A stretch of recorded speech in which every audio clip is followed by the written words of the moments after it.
Hola, sean muy bienvenidas y bienvenidos a Entre Redes Maserrí, donde el fútbol se encuentra con las relaciones internacionales. Y hoy llegamos a nuestro cuarto episodio y nos sumergiremos en un tema que atraviesa la historia global, el colonialismo y el poscolonialismo.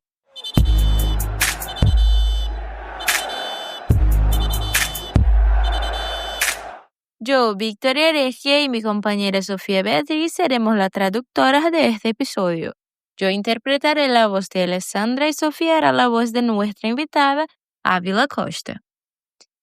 ¿Alguna vez se ha parado a pensar que el fútbol fue un producto del colonialismo, que se introdujo en muchos países como parte de un proyecto de dominación cultural, pero que luego se convirtió en un espacio de resistencia y orgullo nacional?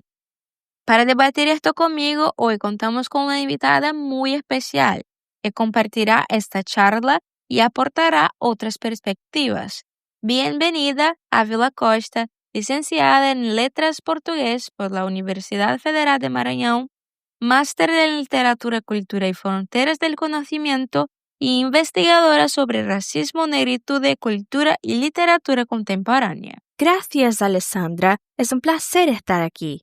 Este tema es fascinante porque conecta la teoría y la práctica, la historia de la colonización, las críticas postcoloniales y la forma que el fútbol acaba siendo un espejo de todo ello. Estoy segura de que hoy tendremos una charla muy interesante.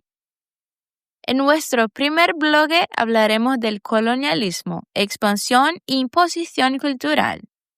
En primer lugar, es importante definir qué es el colonialismo. Nos referimos a un proceso de expansión europea, sobre todo entre los siglos XV y XX, que implicó dominación política, explotación económica e imposición cultural. Es decir, no se trataba solo de ocupar territorios, sino también de moldear identidades, lenguas, creencias e incluso prácticas sociales como el deporte. Exactamente. El colonialismo creó fronteras artificiales, desestructuró las sociedades locales e impuso los modos de vida europeos a poblaciones diversas.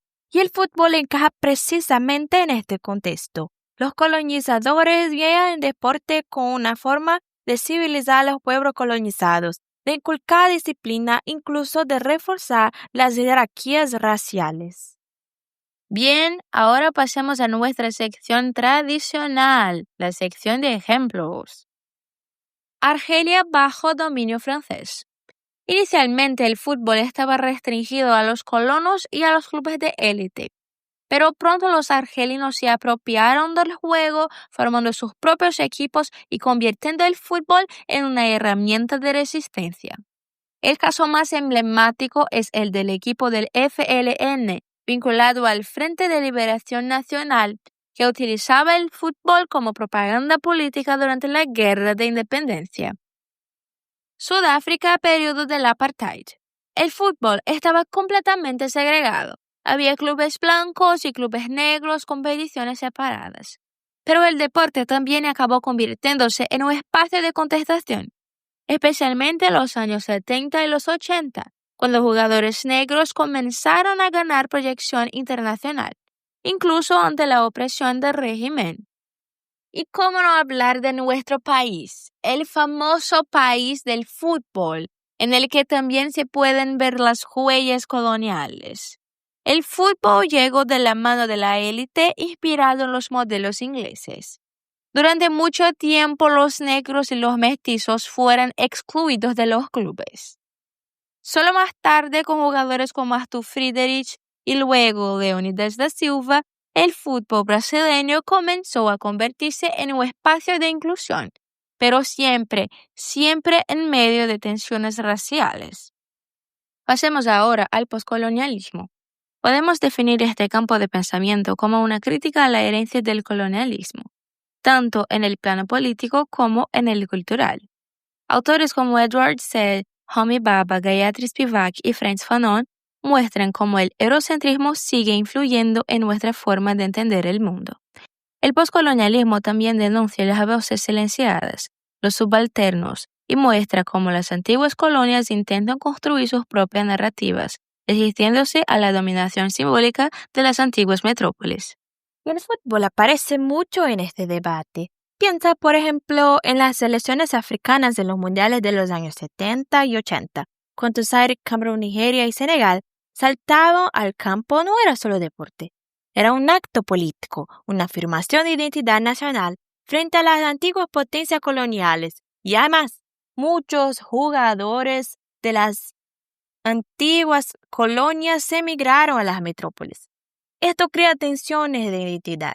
Un ejemplo clásico es la selección de Francia, que desde los años 90 está formada por jugadores descendientes de africanos y árabes. La Copa de 1998, cuando Francia ganó con Zidane, Touré, Desailly y tantos otros, se celebró como la victoria de la Francia Black, Blanc, Pur, negra, blanca y árabe. Pero al mismo tiempo, esto generó debates sobre la integración, el racismo y la exclusión social. Sí, muy bien dicho, Ávila, y vale la pena recordar también la reflexión de Frantz Fanon en su obra Los condenados de la tierra, de que el colonialismo no solo explota, sino que también internaliza un complejo de inferioridad en los colonizados. El fútbol, en este caso, puede verse como un escenario en el que se desafía esa inferioridad. Cuando Camerún vence a Argentina en 1990 o cuando Senegal elimina a Francia en 2002, hay un mensaje simbólico muy fuerte. Las antiguas colonias pueden superar a las metrópolis. Hay una dimensión muy importante en el debate postcolonial que hay que recordar. La idea de los jugadores que son vendidos, no solo en el sentido de la transferencia normal del mercado, sino de la explotación de jóvenes atletas, principalmente procedentes de África y América Latina. Los clubes europeos suelen enviar jugadores a países pobres, identifican a talentos que aún son adolescentes y los llevan a Europa con promesas de riqueza y éxito. Pero la realidad es que muchos de estos chicos son descartados, abandonados y se quedan sin estructura de vida. Este proceso ha sido denominado por algunos estudiosos como neocolonialismo deportivo, porque repite la lógica de extracción de riquezas del periodo colonial, solo que ahora la riqueza no es el mineral o la agrícola, sino humana. Así es, muchos chicos son tratados literalmente como mercancías. Se estima que miles de jóvenes africanos viajan a cada año para probar suerte en clubes europeos, pero la inmensa mayoría no consigue un contrato profesional y acaba viviendo en situación de vulnerabilidad. Y lo más triste es que al mismo tiempo que esto ocurre, los grandes clubes y federaciones venden la narrativa de que el fútbol es un espacio de ascenso social y oportunidades. Por supuesto, esto ocurre en algunos casos, pero el coste humano y social de esta industria es enorme. En el fondo, parece una continuación del colonialismo. Los países centrales absorben el talento del sur global, enriquecen sus clubes y campeonatos, mientras que las antiguas colonias se quedan sin estructura deportiva y sin condiciones para mantener a sus jóvenes talentos. Por eso muchos lo llaman tráfico de jugadores. No es solo una metáfora, tiene realmente un carácter explorador, de falta de regulación que reproduce las desigualdades historias. El jugador que consigue brillar, como Drogba o Mané, se convierte en símbolo de resistencia y orgullo, pero la historia de miles de otros nunca cuenta. Y aquí cerramos el círculo del colonialismo clásico en el que se explotaban territorios y riquezas. Llegamos al neocolonialismo deportivo, en el que se mercantilizan los cuerpos y los sueños. La pregunta es, ¿hasta qué punto el fútbol global de hoy en día representa realmente emancipación?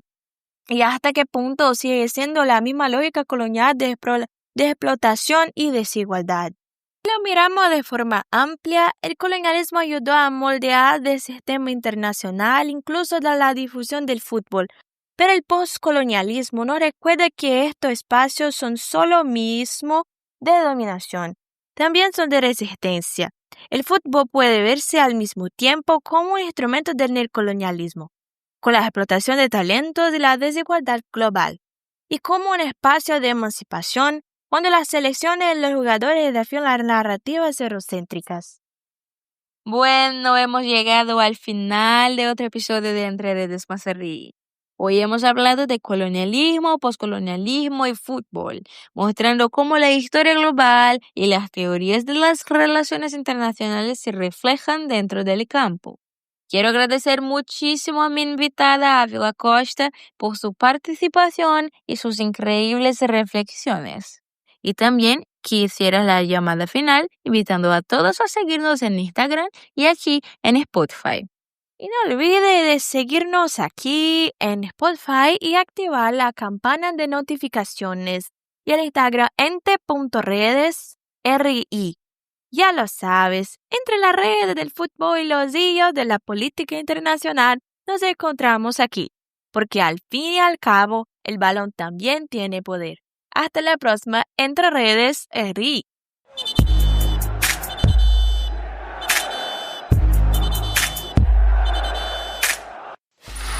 Free audio post production.